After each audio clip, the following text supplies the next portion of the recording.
Welcome, everybody. It is absolutely great to see your face. And I know you all feel the same way. So we are so thrilled you're all here. We're very thrilled to have all our Zoom people with us today and hope that if that works for you best, you'll continue to join us that way. And for everyone's here, we appreciate you being here. We would like to thank Fabian and the Westin who have been patient and understanding and worked so hard to make this work for us. We have a tech support group, Terry and Christine, and Grady's been with them, and Michelle, of course, who have been up here 2 or 3 times to make sure that all this works, the hybrid part and the in-person part. So we thank them so much.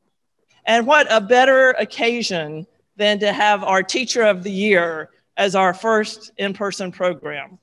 And as you teachers will hear, and I'm sure you hear it all the time, this is a great experience for us because we know on a more normal time that the efforts you put into it, the passion you have for what you do is so inspiring to all of us. And especially this year, you really are our heroes. And we are just so thrilled that we can celebrate with you guys and look forward to hearing from you in a little while. So thank you very much, and I hope you enjoy this day as much as we will.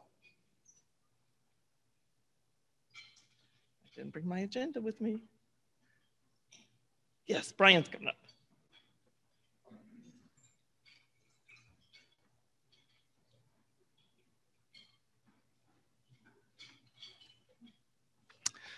Let us pray. We have gathered in the spirit of truth, fairness, goodwill, friendship, and concern for others. We're thankful for the blessings of this day, this country, and for this unique gathering of service-minded community leaders. Lord, even as we pray these words and express these thoughts, we are not always the people we would like others to think we are. In this paralysis of spirit, we contribute to unrest, indifference to our neighbors' needs, and preoccupation with material standards. Dear God, you who are so patient, so caring, and so understanding, forgive our inadequacies and help us to model your direction and love. Now we humbly ask that you would bless this gathering and us to a deeper commitment to service. Amen. Let's say the Pledge of Allegiance. I pledge allegiance to the flag of the United States of America and to the republic for which it stands, one nation under God, indivisible, with liberty and justice for all.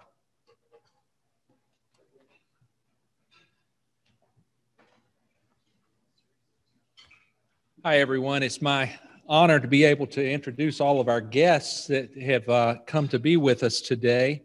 I've missed y'all. This is such a wonderful opportunity to be able to get back together and see all my friends. Okay, here are the guests that we are recognizing. And if you would stand as I call your name, please hold your applause until last, and then stand. As you stand, stay standing, okay, so we can see who you are. Cindy Benjamin is a guest of Mike Snively. Catherine Ferguson is a guest of Marie Murphy. Kristen Garner, a guest of Bob Morris. Dorothy Dow, a guest of Charles Little. Philip Wilder, a guest of the club. Betsy Schaus, did I do that right? Yeah, thank you. A guest of the club. And Casey Fowler, a guest of Steve Fowler. Let's welcome all of our guests, folks. Thank you. You can be seated.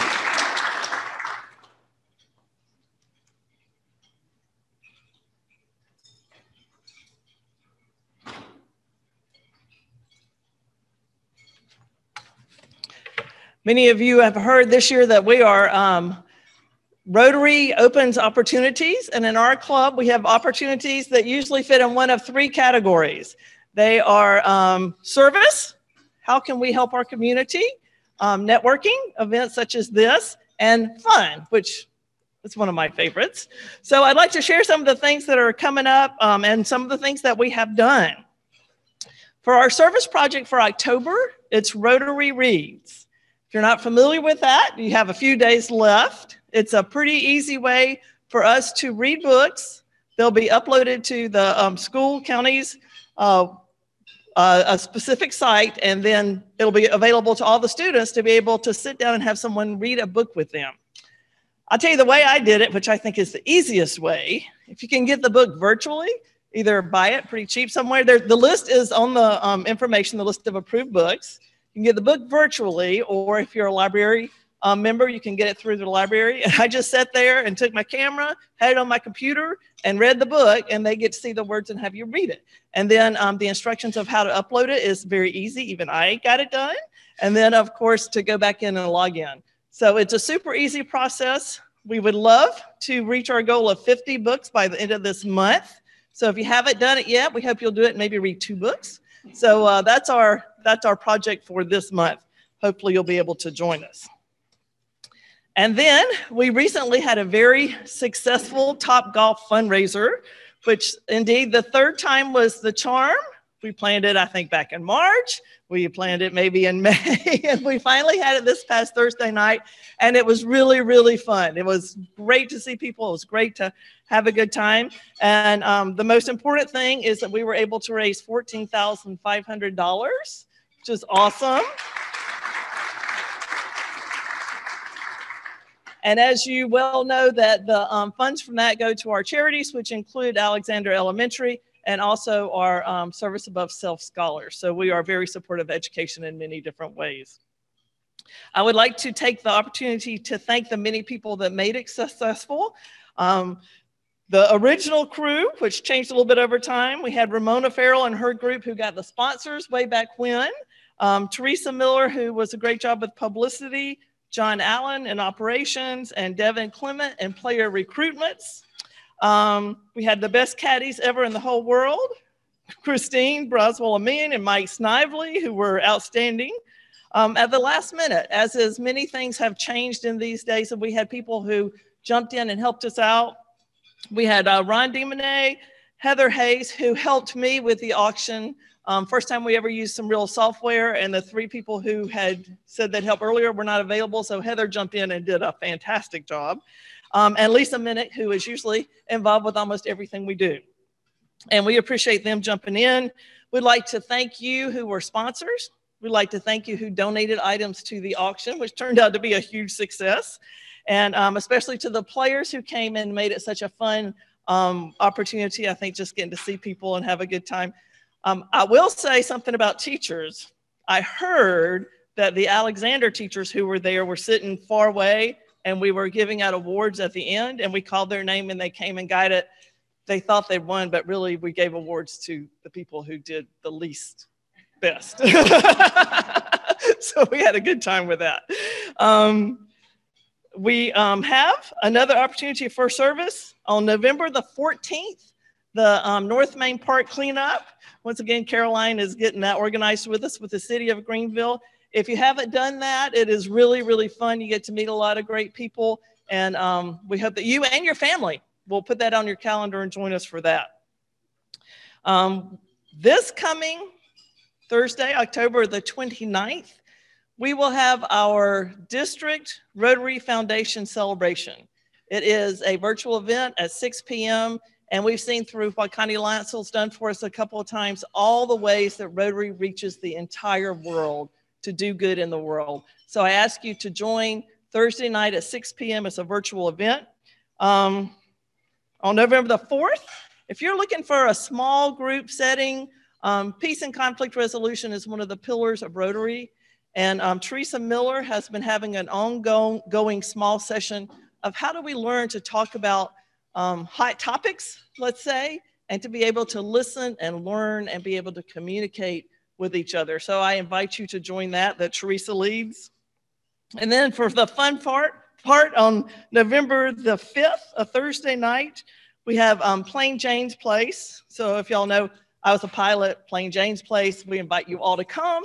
We try to take a few minutes as members to get to know each other a little bit and kind of get away from the crazy world that we're in right now and learn more about each other. So I invite you to join us for that. And then our next meeting is the day before Veterans Day, and Major General Grimsley, retired, is the South Carolina Adjutant General, and he will be our speaker. So we encourage you to join us for that. So as you can see, we got a lot going on in our club. If you are kind of haven't been plugged into the club in a little while, you'll say there's an opportunity to do a lot of things, be it service or networking or fun. So I hope you'll join us.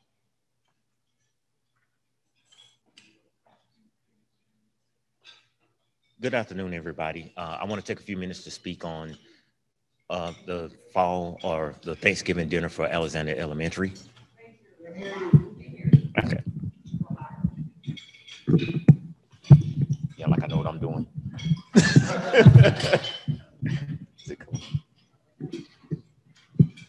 I'll bend down a little bit. There we go. Okay. So I want to take time to speak on our annual event we have every Thanksgiving with feeding the kids at Alexander Elementary. This year is a little bit challenging due to COVID. One, we had no real dates of when this is going to happen. Didn't even know if they were going to be back in school. So it made it a little bit more challenging. But what we have found out is that the need is greater for Alexander Elementary. They have people that usually sponsor that can't sponsor this year, and more families in need. Last year, we fed about 25 students, families for Thanksgiving. This year, they want us to feed 40. On top of that, they asked, can we step in and help feed families for Christmas because their Christmas sponsors have backed out. So what I'm looking to do is get volunteers and donations to help buy food to fill boxes to give to the families on the 23rd, which is that Monday before Thanksgiving. We're going to meet at school in the afternoon and stuff the boxes. I have about 5 volunteers. I'm looking for a couple more if you would like to volunteer. Also, the logistics is a little bit different this year with food and boxes. The boxes are kind of big. I've been gathering boxes in my garage, and I think I'm going to need some more places to put boxes. Don't know if anybody has room, but I have about 16 boxes in my garage, and it's getting kind of crowded. So if anybody would like to volunteer to do that, or volunteer to step in and make donations to buy food for the extra families that we're going to have to feed for this time and Christmas.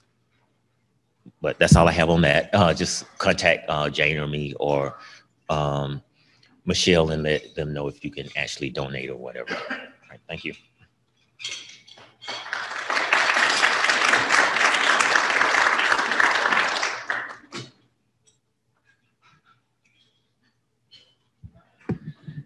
Good afternoon, fellow Rotarians and guests. My name is Wade Culp, and I am just delighted to be presenting and being involved with the Teacher of the Year program.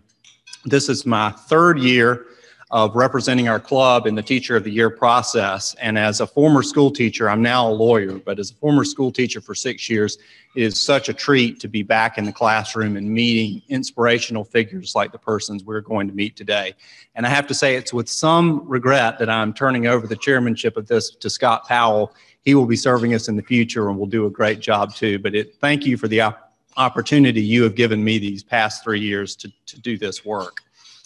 Last year, if you were here, you might remember I began this program by giving a little homage to a biology teacher that I had in high school who had changed the way that I look at the natural world. That teacher actually retired this past year after 49 years of teaching. I want to honor and mention this year a former college professor of mine who sadly died this past winter. His name was James Cutzinger. He taught in the Department of Religious Studies at the University of South Carolina. And if this high school teacher changed the way I look at the natural world, Dr. Cutzinger changed the way I look at the inner world, my relation to life and other people, how I made sense of the meaning of what we're doing here. And with the possible exception of my parents, he was probably the most profound mentor that I had. Many teachers handed me back papers and had good things to say about what I said in them, but this professor, Dr. Cutzinger, tore them up. I saw more red ink in them than I'd ever seen before. He was tough, and he challenged me in ways that a lot of people had not before. And he also saw in me potential that I didn't even realize was there. That was a life-changing experience to encounter him. And those are the kinds of experiences that the figures we are honoring today are doing every day in our schools around Greenville County. And I bet as you think back in your life, you have had experiences like that that have changed you and made you the sort of person you are today. Committed to service in ways to our club and community, and change the way you look at life. Now, overseeing those life-changing experiences before you get to meet the four teachers is Dr. Burke Royster, who is the superintendent of Greenville County Schools and is here with us today. And he's going to speak to us. Dr. Royster became the 10th superintendent of Greenville County Schools, which is the nation's 44th largest. You may not know that. We've got a big school district here. He became the superintendent in 2012. He's a 40-year veteran of public education, and during his tenure, Greenville County Schools has seen significant advances in student achievement. And his focus has been improving the district's graduation rate and ensuring students are career and college ready. And to that end, in his first 5 years here, the graduation rate rose by 15 points to 87%, quite an accomplishment. He's been named an Education Week Leader to Learn From. He's one of Greenville Business Magazine's most influential. In 2018, he was the Superintendent of the Year, named by the South Carolina Association of School Administrators and the South Carolina Association of Athletic Administrators. His signature initiative, you've probably heard of, and he may be speaking to us about, is Graduation Plus. The key ingredient of this is a focus on building a better graduate, and the goal is increasing student achievement and engagement by providing meaningful opportunities for students to graduate with not only a diploma, but also college credit or industry certifications. Please welcome Dr. Royster.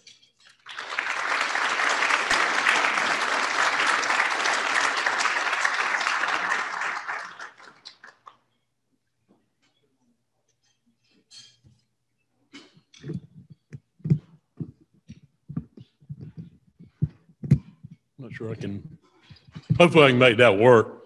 If not, you can probably hear me without it. Thank you for that nice introduction. That covered most of the points I wanted to cover, so we can move on and let the teachers speak. There are a few comments I would like to make before you hear from them, because that's really why you're here today, to hear from each of them. So you're going to see a little bit about them, and you're going to hear from them. And they are a distinguished group. I would say that they were uniquely distinguished, but the fact is every year we're fortunate to have a very distinguished group. And this group simply adds to that long list of outstanding teachers that you all help us to recognize. And we appreciate the fact that you take your time, your energy, and your effort to help support Alexander, to read, to recognize outstanding teachers. And these are outstanding teachers. And they represent a cross-section. They're a cross-section from grade levels, from high school, middle school, and elementary. They're a cross-section of subject areas. There are two from the arts, one from math, and I guess uniquely this year, one that's, although I believe it's third grade, right? But virtual, 100% virtual, which is kind of a sign of the time. So we are very proud of each of them, the outstanding work that they do, and the extra effort that they have put forth that really is what caused them to be selected as a Teacher of the Year in their school, into the final 10 for the district, and ultimately into the final 4 in the district. They are, without exception, outstanding teachers. And they represent, we believe, the best of the best. We're very fortunate to have excellent teachers throughout the district. And the things that were alluded to in those opening remarks about improving the graduation rate, the effort that we have, number one, to ensure we increase the number of graduates we have, but that they walk out the door, not only with their diploma, but either with an industry certification or with college credit or both.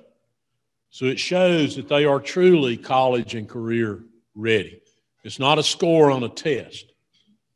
It's proof that they have in their hand, either in a transcript or a certification, that they have attained college and career readiness. Now, those outcomes get measured the level where Matthew teaches at the high school level with graduating seniors.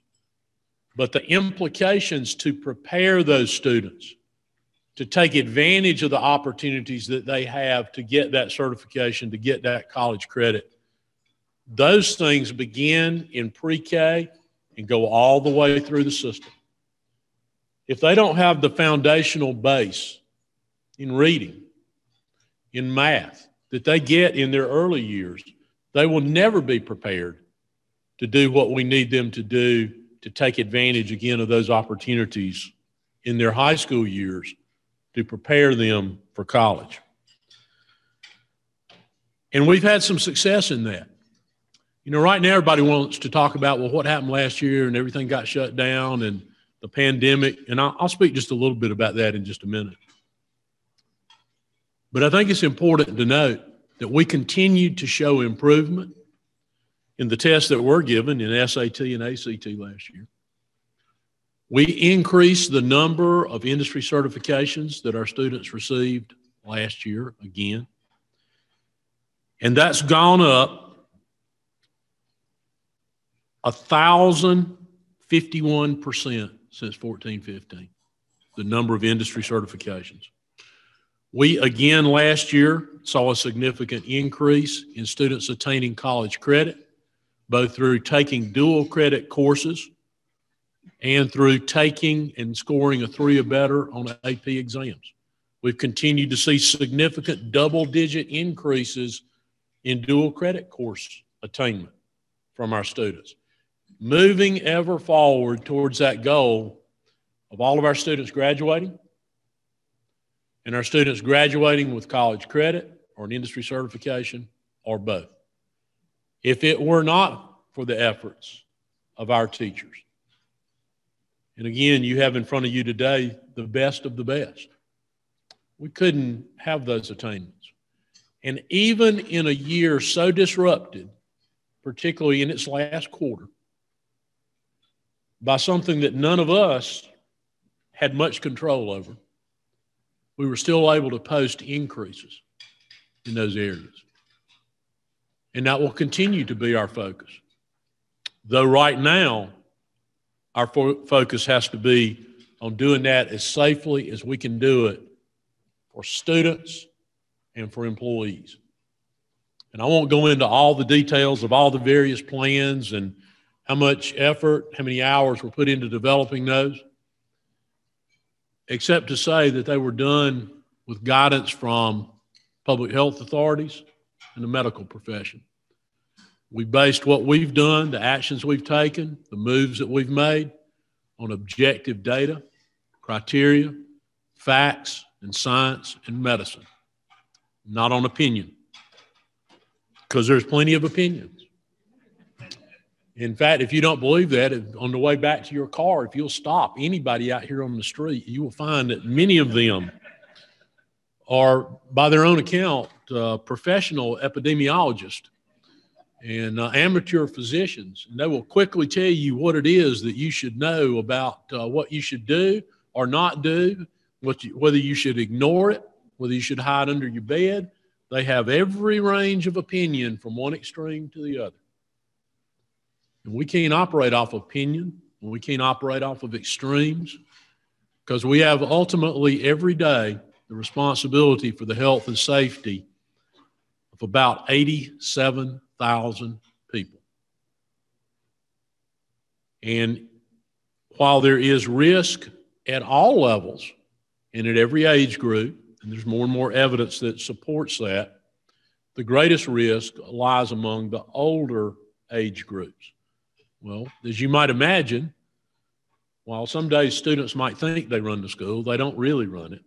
The teachers, the principals, the bus drivers, the folks that work in the cafeterias, people that work in the office, the maintenance people, the custodial people, obviously all of those are adults. And a large percentage of them are in the age groups that are most impacted by the negative effects of the virus.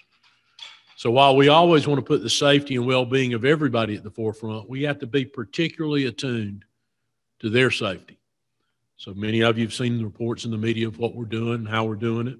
You've also seen that we have gradually reopened more with face-to-face. And I will share with you, without going into all these numbers, because we've got all kind of numbers. We watch this and chart it every day.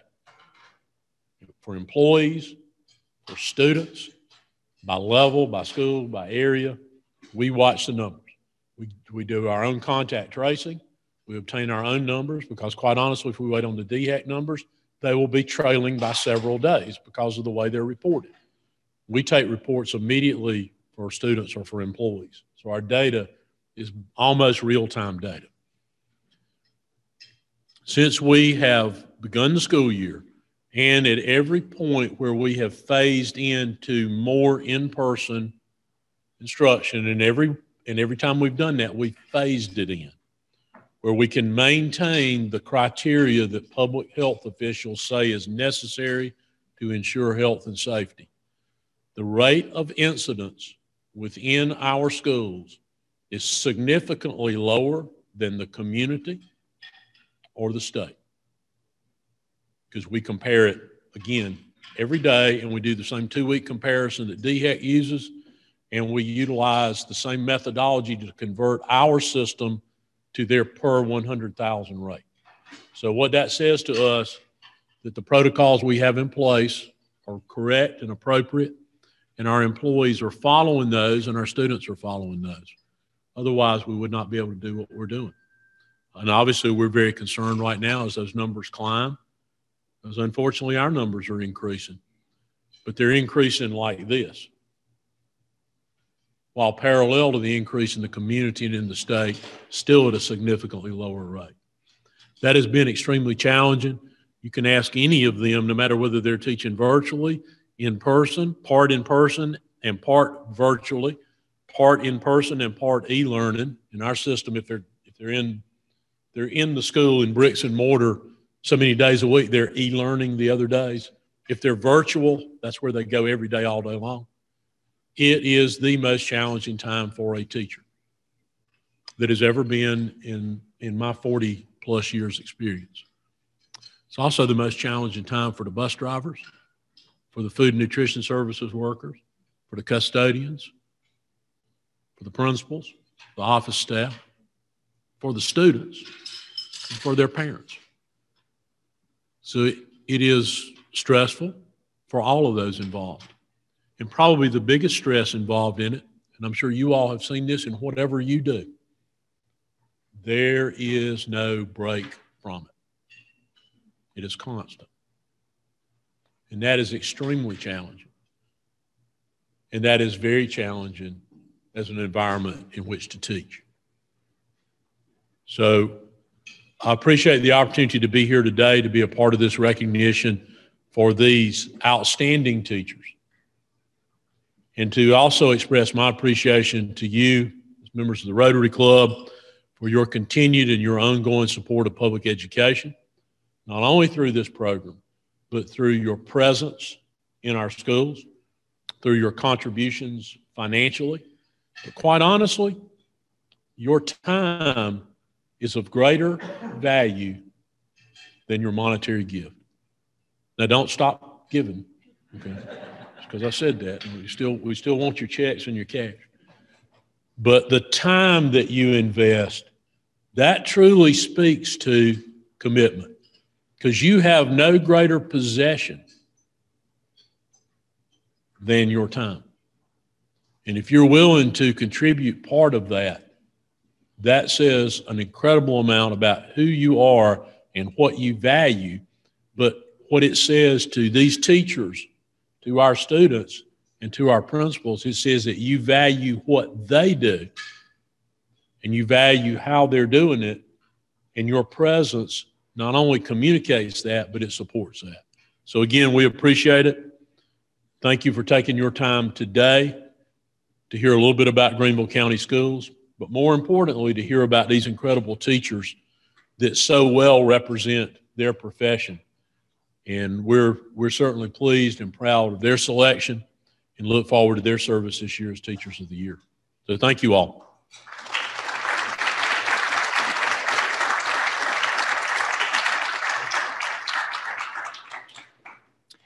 Thank you so much, Dr. Royster.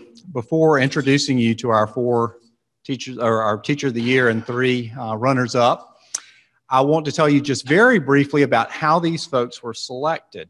Last fall, each of the many schools in the district nominated a School Teacher of the Year. That nominee then filled out a very extensive application with biographical information, providing answers to essay questions concerning the nominee's teaching philosophy and perceptions of the teaching profession. These applications were then scored, and the top 10 were evaluated further by a team of 4 judges, one of which was I was one of the judges, but the other judges that worked with me were Andy Waters, a local businessman that works with the school system, Cherie Turner Fowler, a former district teacher of the year, and Philip Wilder, an education professor at Clemson. And Philip is here with us today. He is one of our guests introduced. Thank you for being here, Philip. And all of this, the Teacher of the Year program is ably overseen by Betsy Schaus, who was also another of our guests introduced earlier. Betsy is the Community Support Specialist with Greenville County Schools. And I'll add a little note that Betsy stepped into the shoes this year of Sandra Welch after many years. Sandra is, of course, the wife of our longtime club member, Chuck Welch, and it was a delight to work with her, and it's been a treat to get to know Betsy this past year. So, those 4, we've got 10 applications and we've got our judges in place. The evaluation process is very extensive. Well, this year, obviously, COVID impacted that, but we had virtual interviews with each of the 10 finalists in May. And then, hoping that we might get to make in-person interviews, we put off the normal classroom visits until this fall. Sadly, we were still not able to make those in-person visits, but videos were made of each of the 10 finalists teaching virtually. And the judges then watched those videos and met to score our views of that process. So normally we're traversing all around Greenville County into all sorts of places and schools. We didn't get to do that this year, but we still got to see these teachers in action. So that was the process. You've heard what we did. Now you get the fun part. You get to meet our Teachers of the Year. First up is Cindy Waddell. She is a dance instructor at Stone Academy, and you will now be seeing a video of Cindy.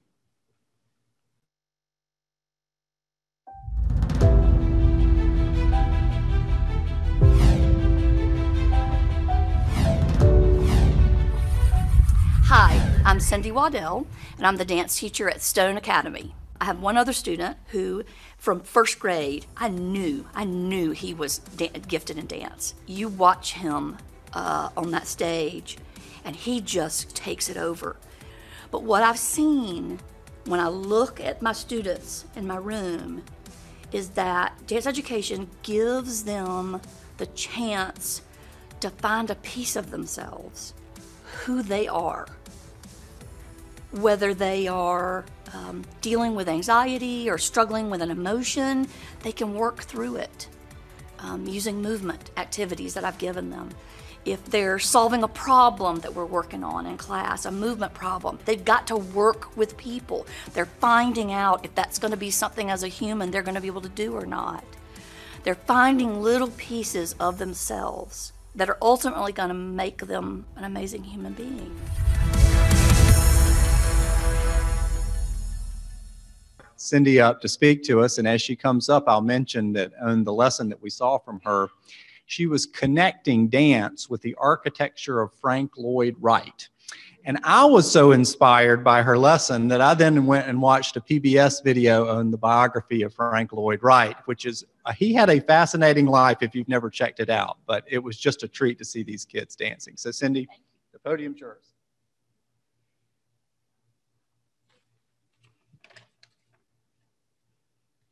Good afternoon, and thank you so much for inviting me to speak with you today. I have been teaching for 25 years. 18 of those years have been here in Greenville County. And I also graduated from Riverside High School many, many years ago. So my heart is very near and dear to Greenville County schools. As you know, my area of concentration is dance education. As students progress through my curriculum, not only do they learn about dance, but they identify what they bring to a community. This could be their classroom community, it could be their church community, or even their soccer team.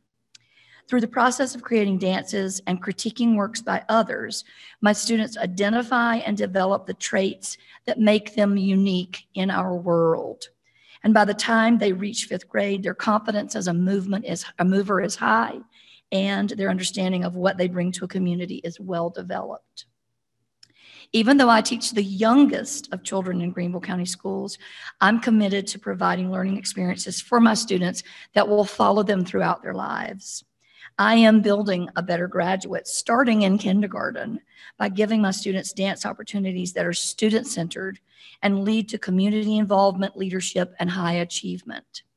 I see examples every day of former students who are involved in our community with innovative arts programs or even social activism. Makes me very proud. I'm honored to be working in conjunction with the Rotary Club of Greenville to support your vision. Together, we see a world where people unite and take action to create lasting change across the globe, in our communities, and in ourselves. I can promise you that my students are empowered to be the change that they want to see in the world. Thank you so much for your support to all of the teachers in Greenville County schools. We're working hard for our students and for Greenville County. Thank you.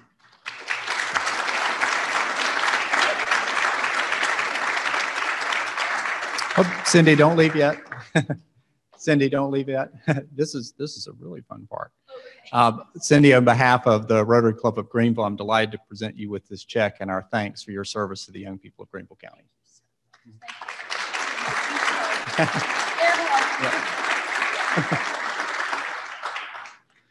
And now for our second runner-up, Matthew Large is a mathematics teacher at Wade Hampton High School, and we'll have a video of Matthew at work.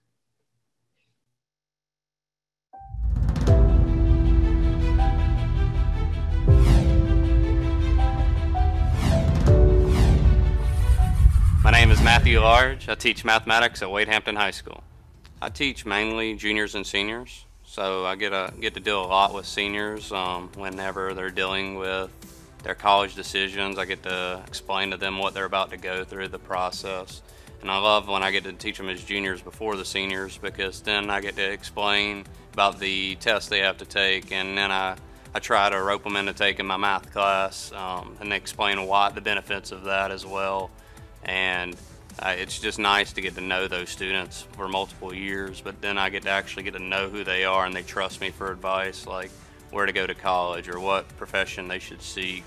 I care about my students, that's first off. I feel like relationships are #1 things for teachers. And if I wouldn't have teachers in my life at the beginning of my senior year, sit me down and teach me everything I needed to know, I wouldn't be here.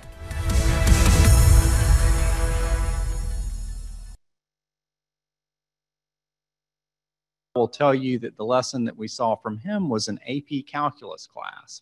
And the students were clearly very excited to be there. The male students, for some reason, all had on ties or bow ties. One even had a fedora on. I didn't know if it was in honor of Mr. Large, but I'll add that I took AP calculus some 20 years ago, and yet the lesson to me was incomprehensible, but it was clearly being followed by these students. So, Matt.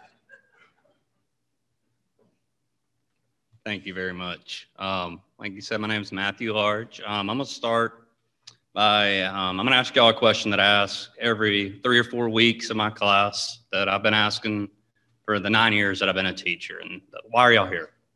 That's what I ask my students once a month. Some of y'all are giving me the same look they give me. Well, we're supposed to be here. That's why we're here, Coach Large. I'm here to learn math. But when I was about 3 years in, a student really spoke out to me, and he's like, I'm here to make relationships with my colleagues here, as he called them.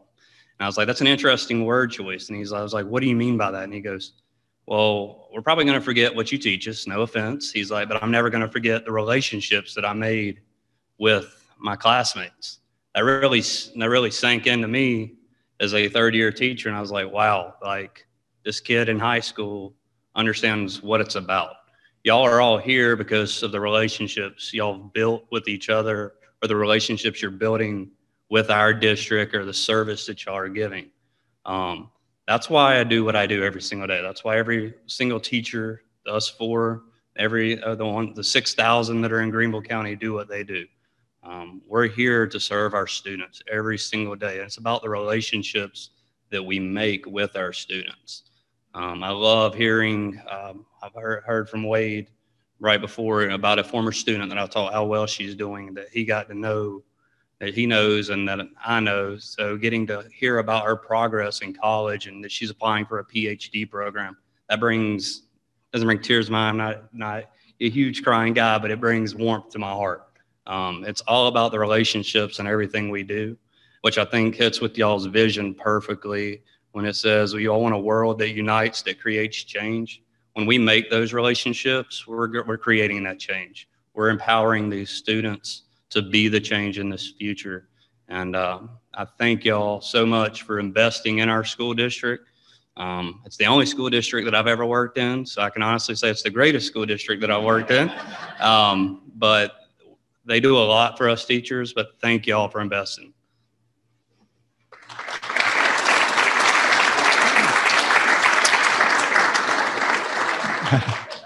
Matt, on behalf of the Rotary Club, congratulations on your recognition and thanks for your service to our young people. Thank you.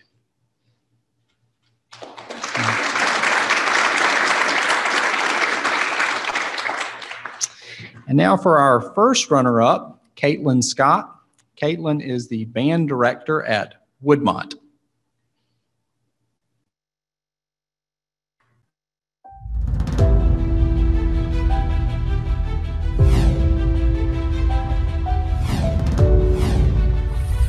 I'm Caitlin Scott, and I teach band at Woodmont Middle School. Getting to teach music is a lot of fun because music just inherently connects to other academic areas and soft skills. One of my favorite pieces that we did was called Annabelle Lee, which is based on a poem by Edgar Allan Poe. And my kids just picked apart every single musical phrase and they gave meaning to every note that they played. And it was just awesome to watch this individual took on this meaning and this individual took on this story. That's why I think arts integration is so important, just because it literally activates both parts of your brain, both sides of it. And it just makes people better problem solvers. It makes you a better critical thinker. And it prepares students to be more well-rounded as they head into adulthood.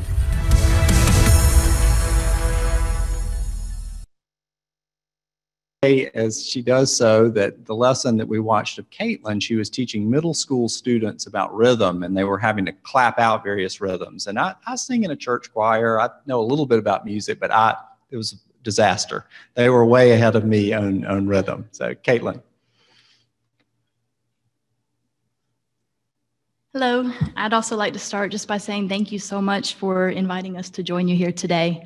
Rotary is really special to me because my dad was a Rotarian for several years, and he was a passionate Rotarian down in Aiken where I grew up. I actually got to attend a few meetings with him when I was a lot younger, and one of the things that just really struck me and has stayed with me into adulthood is your idea of service above self. That's so important. And now that I'm an educator, it's something that I pass on to my students. And one of my favorite ways of doing that, you saw a lot of pictures in the video, is our holiday community service trip, where we load up the bus with my 8th grade band students, and they pack up all their instruments and all their music. And last year we got to go to a preschool. We went to a school for students with special needs, and we also went to a nursing home all in one day, which was crazy. And the students got to perform on their instruments. They got to teach about their instruments. They got to interact with people that otherwise they would never get to interact with, and serve in a way that they never would have gotten to serve. And it's one of my favorite, most rewarding days of the year because I get to just watch that spark start inside of my students. And hopefully it's a lifelong passion of theirs to serve others. I try to model that spirit of service every single day in my classroom, just through the small things. I think we all know that true service really happens in the details, in the small daily interactions. And to me, one of the most important things in my classroom is equity, and just making sure that every single student, every single individual need for every student is being met. I think that's the true definition and the true achievement of really truly serving other people, is to really meet the specific needs of each specific student. So I also want to end just by saying thank you to all of you in this room, because I think you do the exact same thing. I think you're seeking specific needs and you're following through. That's the biggest thing about equity, is the follow through. It's not just providing opportunities for kids, it's following through to make sure that they get that positive outcome. So thank you to all of you for supporting and for serving alongside of everybody here, and just making sure that everybody gets a positive outcome. We really appreciate your support, and you've had a positive impact. We appreciate it. Thank you.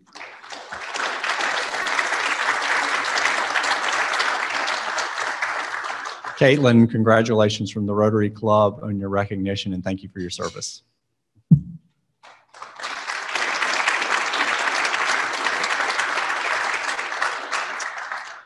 And now you get to meet the Greenville County Schools Teacher of the Year, Angelica Childs, who teaches elementary school at Summit Drive Elementary.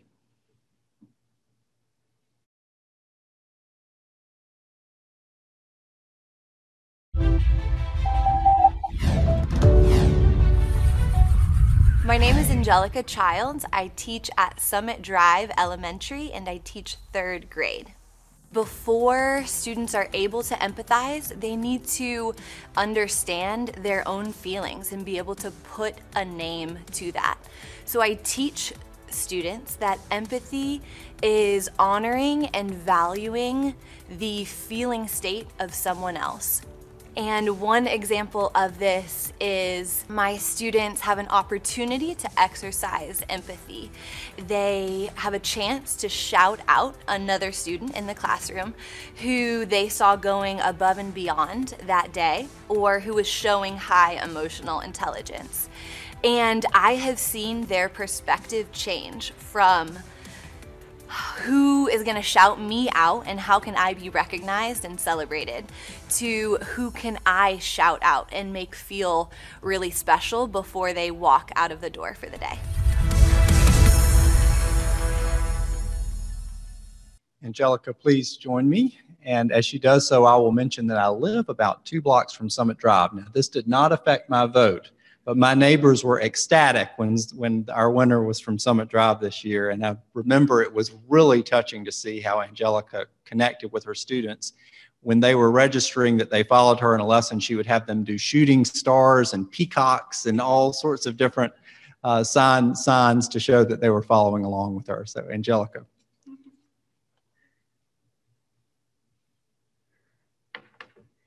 I first want to thank you for your generous support of our entire community, and specifically for your sponsorship of the Teacher of the Year program. We greatly thank you. I know that the Rotary Club is a place and a space to network with industry leaders in our community in order to impact our world for good. I saw this was something from which my own students in 3rd grade could benefit from. Last February, our school hosted Leadership Day, where we invited hundreds of community members into our school to show and to share how we were building better graduates at the elementary school level. So my students used what they'd learned about reading nonfiction texts, and they researched unfamiliar careers. So they first took an interest inventory where they were grouped into similar career clusters. And then they collaboratively brainstormed their interests and their strengths together as a group. Then I matched them with unfamiliar careers that fit their hobbies and their interests. So they then researched that career within their cluster. They even interviewed someone who currently held that position and created a digital presentation to share the research that they had gathered. So during this process, students learned how to work as a team, manage their time, exercise their communication skills, and look someone in the eye as they shook their hand. When I read the Rotary Club's vision and 4-way test here, I was reminded of the class mission statement that my students created themselves at the beginning of the school year. My students recite our class mission statement every single morning before we begin our school day together. Chorally, we state, we are learning how to make the world a better place by working together. We are challenging ourselves to get smarter. We will try our best to be successful for our future. We will listen to each other and share our ideas. We will treat everyone with respect as we include others, even when no one tells us to. These are their words that they created together. So be encouraged. Our students in Greenville County desire a world that is changed for the good, like you are. You are working for it, and so are they. Thank you so much.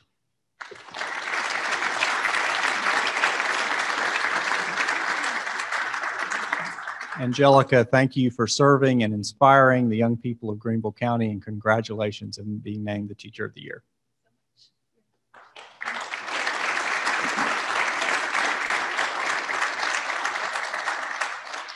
Rotarians, thank you again for giving me the opportunity to work with this program the last 3 years. Thank you for your support of our club's fundraising and charities that has made possible the awards that we have handed out. And if you were inspired today, I encourage you, get involved in our schools. Stay well, and thank you.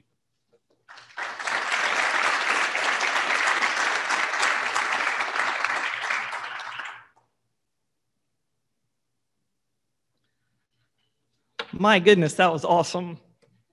I just was thinking, I remember of, like all of you, the teachers that really inspired us, but we were talking a little bit earlier about, as a parent, the teachers that inspired our children.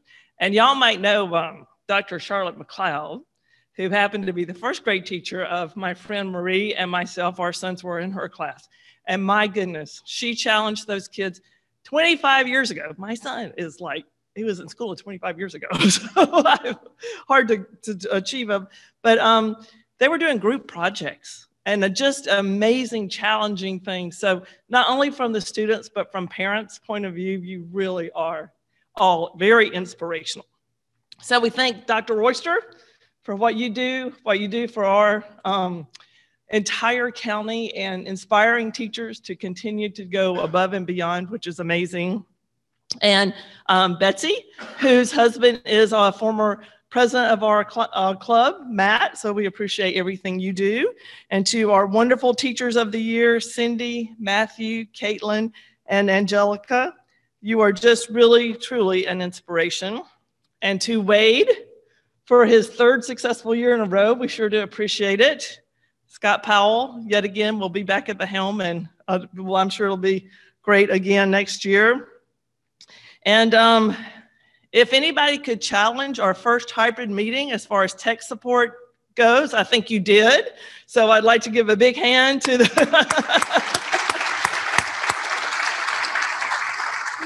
who made this a great experience for us here, and also our members on Zoom.